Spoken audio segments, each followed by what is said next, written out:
Congratulations, ladies, on completing the Relationship Reset Challenge, 5 days to rebuilding your emotional connection with your partner and getting that spark back. I am so pumped from this round of the challenge.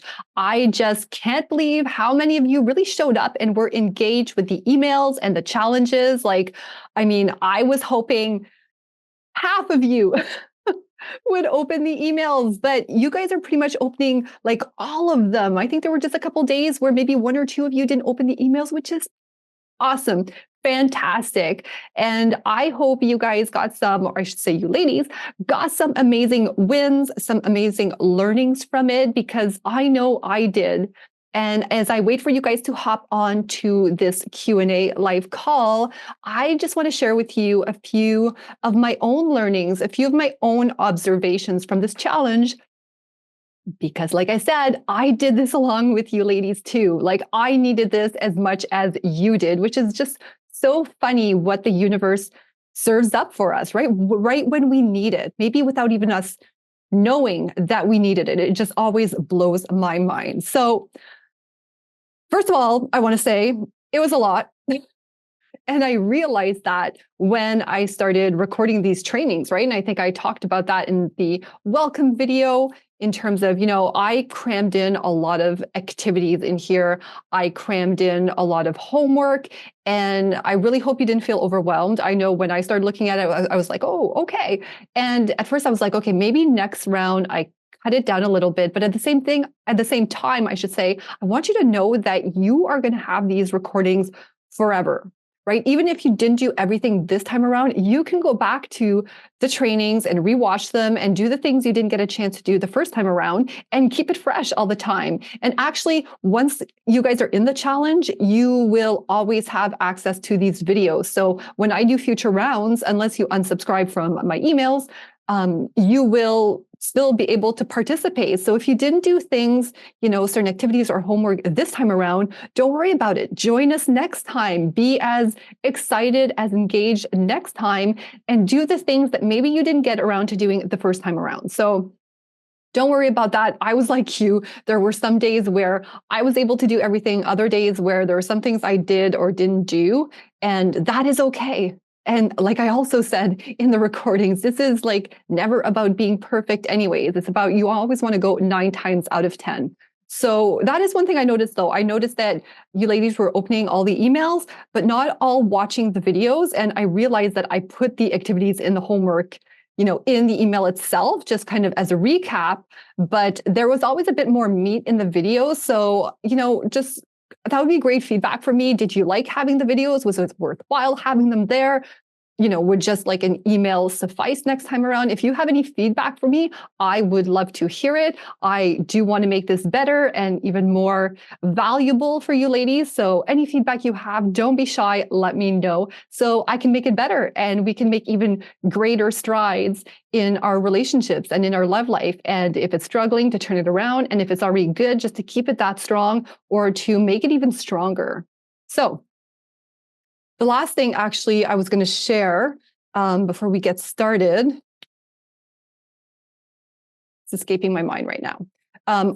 But the last thing I wanted to say to kind of wrap up kind of that intro is that whatever you were able to do it, I highly encourage you to keep doing it. Just keep focusing on those small things you were able to do. You don't necessarily have to go back right away and try to do the other activities or homework you didn't get a chance to do. Like I said, maybe you just save that for the next round, right? Start small.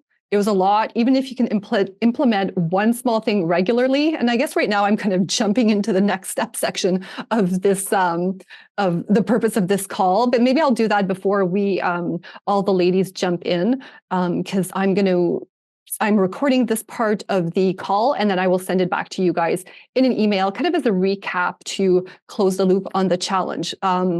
So just in terms of the next step, well, actually, before I share the next steps, I want to share a bit my personal story, right? I alluded to the fact that this was like divine timing even for me. So I got inspired to do this challenge. I really wanted to do it.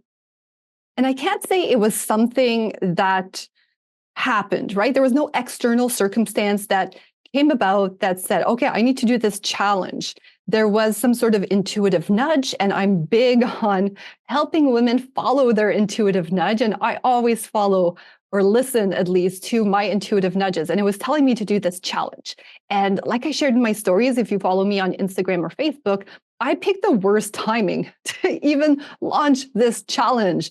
I picked, just a few days after I was in a golf tournament, and then a whole weekend of mountain biking, relay racing with my family. And then I was starting the Monday, like total chaos. But now it all makes sense to me why I planned it this way, unconsciously, just following my inner voice, my inner compass. So the week before we started this challenge, so not this past week, but the week before, there were things going on in my own relationship that were starting to bother me. And I always love to share that just because I'm a relationship coach and I guide women, through the tough stuff in love, I'm not immune to these things, right? And I'm not perfect either. Even though I know the skills, I implement them regularly. There are some of them I definitely feel like I've mastered, which doesn't mean that you can just kind of soar through things and never have to be intentional or, strategic even about it. But there are still areas where, because of past traumas, because of habits that I've created over the years, where I do fall into the trap of, sometimes taking my partner for granted or trying to sweep something under the rug and not using, my communication tools. Or in this case, this challenge, we focused more on how we show up and our inner world and how we create the context and the vibe. But even I wasn't always using kind of that aspect. Let's say like over that past week, right? So there was a situation that started building up for me. And luckily, because of this challenge, on the first day of the challenge, because of, talking about our feelings and everything, and even expressing our feelings, I took the opportunity to address it. And in a way, I regret it because I should have said something earlier, and maybe I wouldn't have had to use so many skills that I teach after to get out of it. But it was perfect timing because had this challenge not started, would I have let that build up? Would I have carried that resentment? Would I have held on to that frustration? Would it have led to a big argument at some point? Would it have led to distancing between myself and my partner? Who knows, right? Who knows? So this challenge was super timely for me because, like I said, for day one, I had where did I put my wheel of emotions here? Did you guys find a feelings or emotions wheel online? See, I found this pretty one and I laminated it. This is something I had always just kept it online, but then I realized, you know what?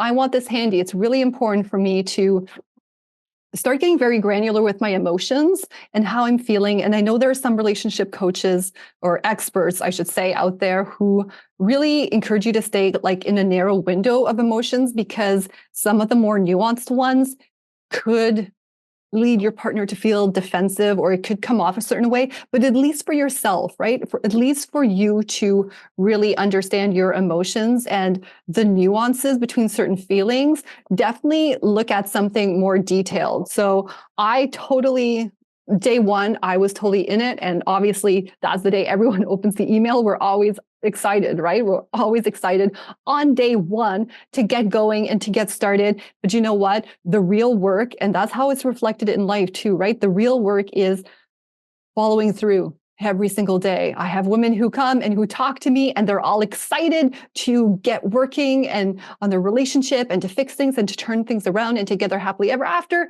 And then after that, it fades away or it comes and goes. And that is where the work is, right? The work is in having a smoother journey. It's not always going to be like straight and linear. There's going to be ups and downs, but the faster you can get back on track to being consistent, showing up, following through what you said, or following through, more importantly, with what you actually desire for your relationship, for your love life, the faster you're going to get to where you want to go, the faster you're going to get to the happily ever after or the honeymoon phase, right? There is no destination. I guess happily ever after sounds like a destination, but that fairy tale journey of yours, right? That ongoing honeymoon phase that I'm sorry, but I believe that it can last for the long term. I've experienced it myself in my own relationship. So there's no amount of science or research that can convince me otherwise, because I live it. I live it every day. And I want you to get back to romanticizing your love life and to dreaming like you dreamed like you were a little girl, right? And getting that romance, because I do totally believe with all my heart that it is possible for you. It's possible for me. Things aren't perfect, like I'm sharing with you right now, but things can still be really good. And it's actually having that contrast in your life and those challenges to overcome in your love life, I should specify, and life in general too. That's how you grow together as a couple. That's how you gain satisfaction. That's how the moments are so beautiful, because there's the contrast, right? Obviously, you don't want to stay in those moments where things aren't so good. That's not, not the goal here, but having a little bit of contrast, is good in a way, right? And that's what I saw for myself these past 2 weeks. If I consider that week before the challenge and the week of the challenge, I saw a really big contrast.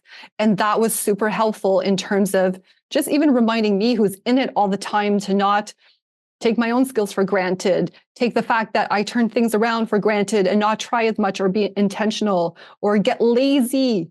I feel for myself when I reflect back, I was maybe being lazy. And that's why there was this situation that popped up between the two of us that the challenge came in just in time to get me out of. So I really hope to hear some great stories like this where you also noticed a contrast. Maybe there are a few activities or some homework here that really gave you that new way of seeing your partner, or a different reaction from him, or a different feeling inside, to help you see the value of implementing these concepts that I shared over the past 4 days, because today is really just the call, but 4 days of lots of skills and techniques and concepts for you to implement and to help you start seeing that contrast and turning things around. So one of the other learnings for me before I let the women in and open the floor is that one of the learnings that I realized for myself, and this is something that I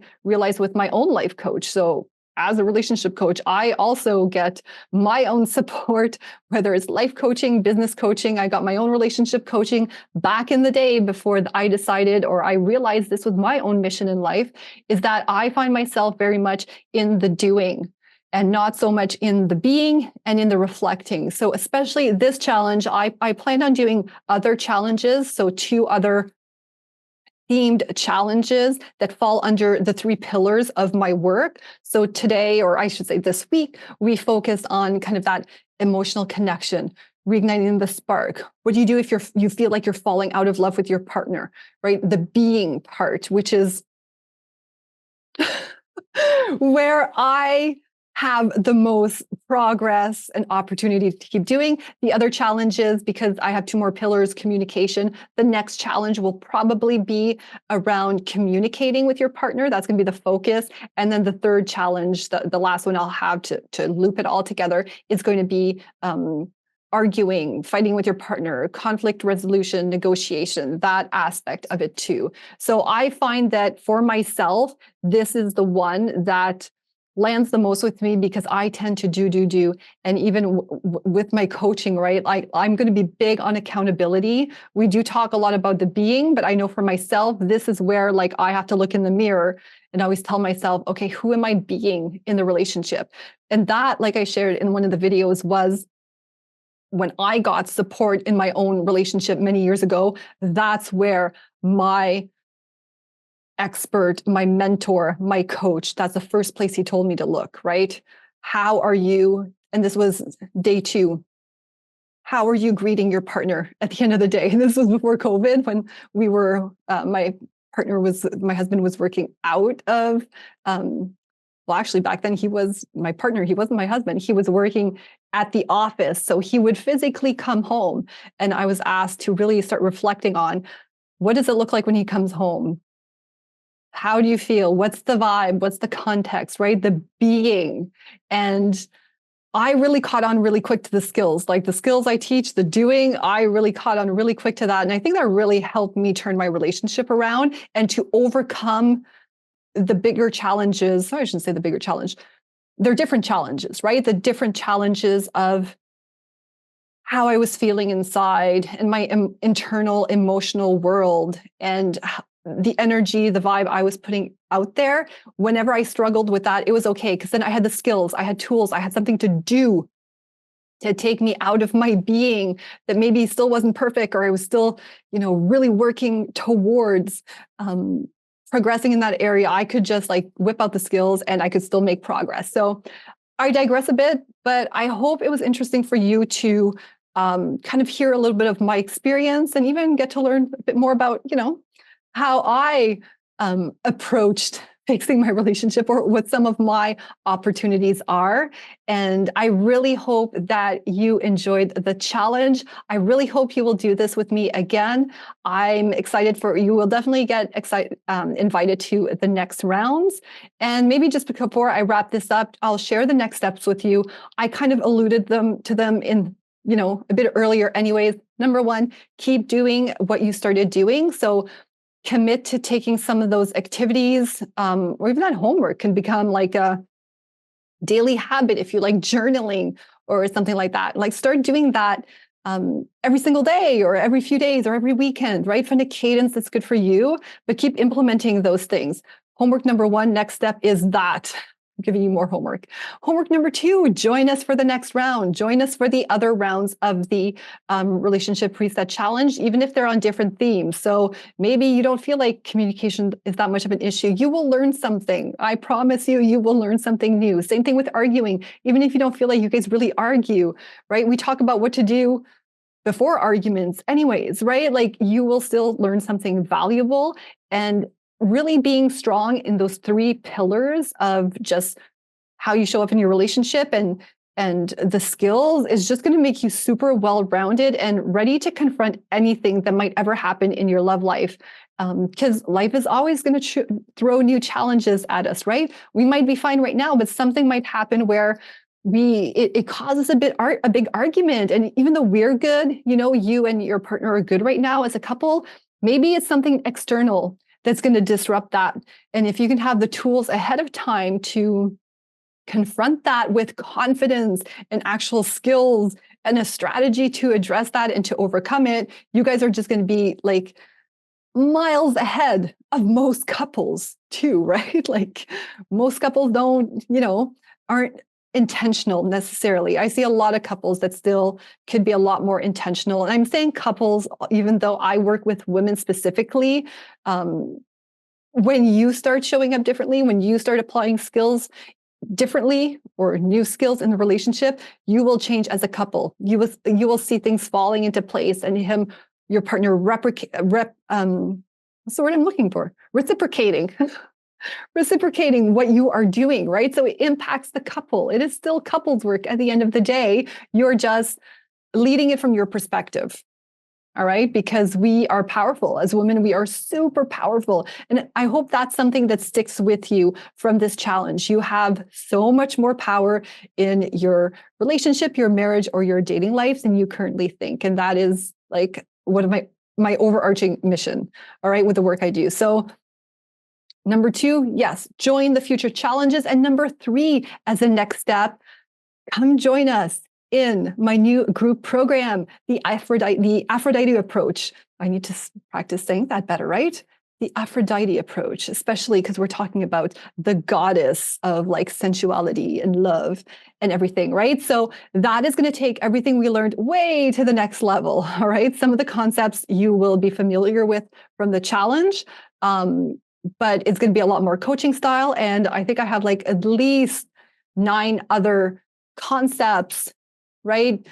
Mind-blowing techniques and skills and tips and understandings about men, right? Feminine energy, how men work, what motivates them, what gets them to be your knight in shining armor, right? To make you feel cherished and like the goddess, and to keep that spark alive in the relationship or make it even, even brighter maybe. So make sure to join us. It's going to be a 6-week group program. I will put the link in the description below. You'll also have it in the emails. I don't have a set date for when we will start. Probably I'm looking like probably mid-August. And if you sign up now, you guys will get a bonus call before we start. All right, as a bonus deal for committing to that right now. It is super reasonably priced, and it's going to have a community like we had here, except we will make the community even more not accessible, but we'll liven it up even more. That's one of the things I noticed with the challenge in terms of having the videos on YouTube, is that it was a lot harder for us to interact and maybe feel that community, right? Like we were 11, 12 with me in this challenge, but it might not have felt that way because a lot of it was via email and the recorded Zoom calls. So that's something I'm going to think about and see what we can do. But the group vibe is going to be a lot different. I haven't run a group program in a little while, so been focusing very much on one-on-one. So I'm very excited, but one-on-one is also an option. So if you haven't booked a free complimentary call with me yet, do that right away. There is the link to my calendar is in the pretty much all of the emails at the bottom, right? At the bottom of the emails, you will find the calendar link there. So make sure you book a call and let's talk about your particular situation. Where do you go next specifically? So, all right, with all that said, it's pretty much time to start the live Q&A. So I will see you ladies in there. If you are watching the replay, I will see you in the next challenge. Thank you so much and take care. Lots of love to you guys.